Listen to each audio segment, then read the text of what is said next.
पाकिस्तान के लिए बड़ी खबर और बुरी खबर।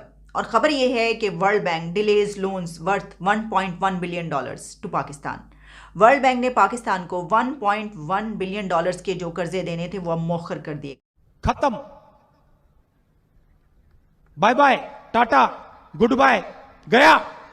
के प्राइम मिनिस्टर ने शहबाज शरीफ साहब ने हाल ही में यूएई में एक इंटरव्यू दिया और कहा कि हम चाहते हैं कि पाकिस्तान और भारत जो है बात होनी चाहिए। क्या बोला तूने? ईरान से पाकिस्तान पे हमला हुआ है।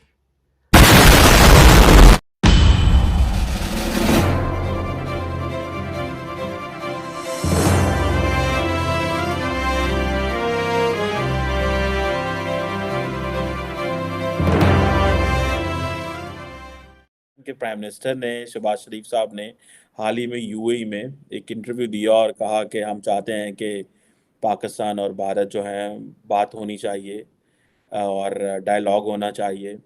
हमने जंगें करके देख ली।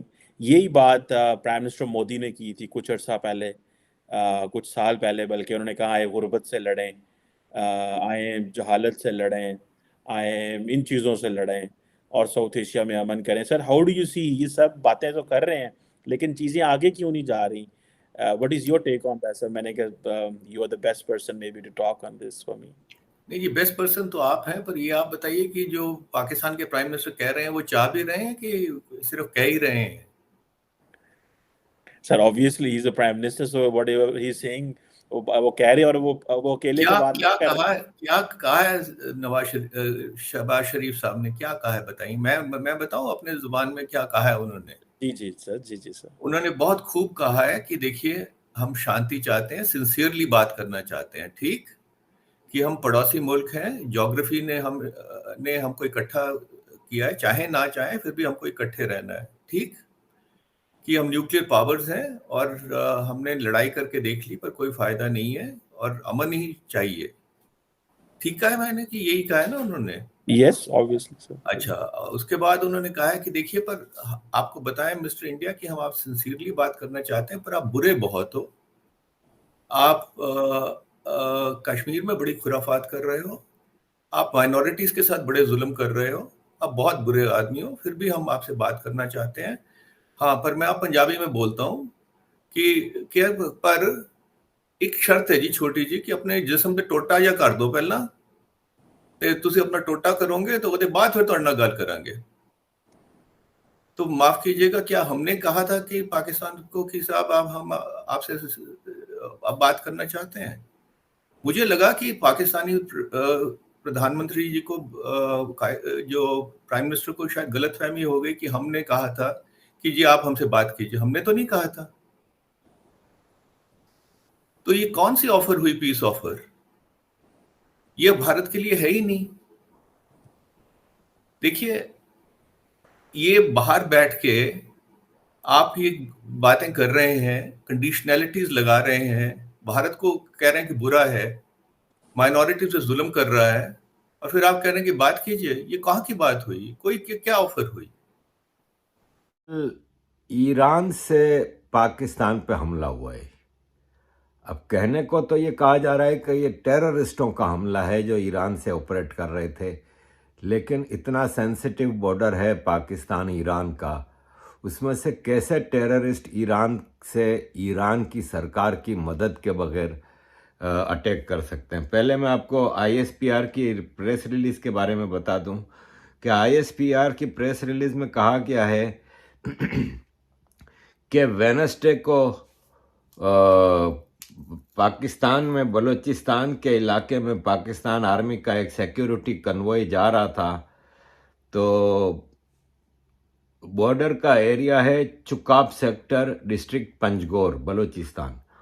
वहाँ पे ईरान के अंदर से कुछ लोगों ने हमला किया और हमारे 4 सिक्योरिटी फोर्सेस के आदमी मारे गए।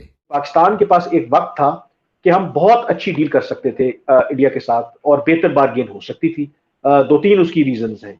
अगर आप चले जाएं लेट 90s में, उस वक्त अगर आप देखें तो अमेरिका जो भारत है वो तो मुआशी तौर पर अभी वो टेक ऑफ कर रहा था। दूसरा जो अमेरिका के साथ उसकी जो स्ट्रेटेजिक पार्टनरशिप है वो भी अभी उस तरह से नहीं डेवलप हुई थी। चीन एक अमेरिका के लिए बहुत बड़ा खतरा नहीं था। पाकिस्तान दूसरी तरफ अमेरिका का और मगरिब का इत्तेहादी था, उसको डॉलर्स भी मिल रहे थे, इमदाद भी मिल रहे थे, और अमेरिका को पाकिस्तान की जरूरत भी थी अफगानिस्तान के हवाले से।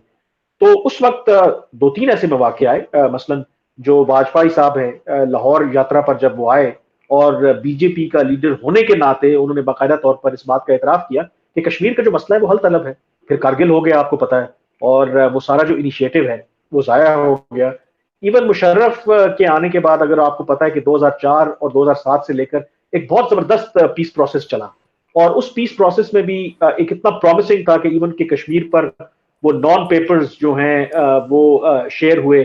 सियाचिन और सर क्रीक पर कहा जाता था कि ऑलरेडी शायद मुआहदे के करीब थे मनमोहन सिंह साहब। अगर पाकिस्तान के अंदर वकला की तहरीक जन्म ना लेती तो गालिबन 2007 के शुरू में मनमोहन सिंह साहब पाकिस्तान आते और सर क्रीक और सियाचिन पर मुआहदों पर दस्तखत हो जाते और कश्मीर का भी कोई हल निकल आता। अब अगर आप हालात देखें कि वो अपॉर्चुनिटीज हमने जाया की, फिर मुंबई वाला मामला हुआ क्या है कि अब भारत जो है एक तरफ मुआशी एतबार से अब उसका जो क्लाउड है वो बढ़ता जा रहा है, फिर उसकी अमेरिका के साथ जो स्ट्रेटेजिक पार्टनरशिप बढ़ी है उसके नतीजे में जाहिर है कि फिर उसका जो कद काठ है और भी बढ़ रहा है। दूसरी तरफ पाकिस्तान आगे जाने के बजाय पीछे जा रहा है। हमारे पास एक से बढ़कर एक क्राइसिस हमारी तरफ आ रहा है। तो अब जो सिचुएशन बन गई है, अगर आज मैं कहता हूं कि भारत अगर खुला दिल से कहे भी कि चले जी मुज़ाकरात करते हैं, कश्मीर के मसले का हल ढूंढते हैं, तो मुझे ये बताएं कि एक ऐसे मुल्क के साथ जो मुआशी तौर पर कमजोर है, जो सियासी अदम इस्तेहकाम का शिकार है, कौन भारत क्यों पाकिस्तान को किसी तरह की कंसेशन देगा?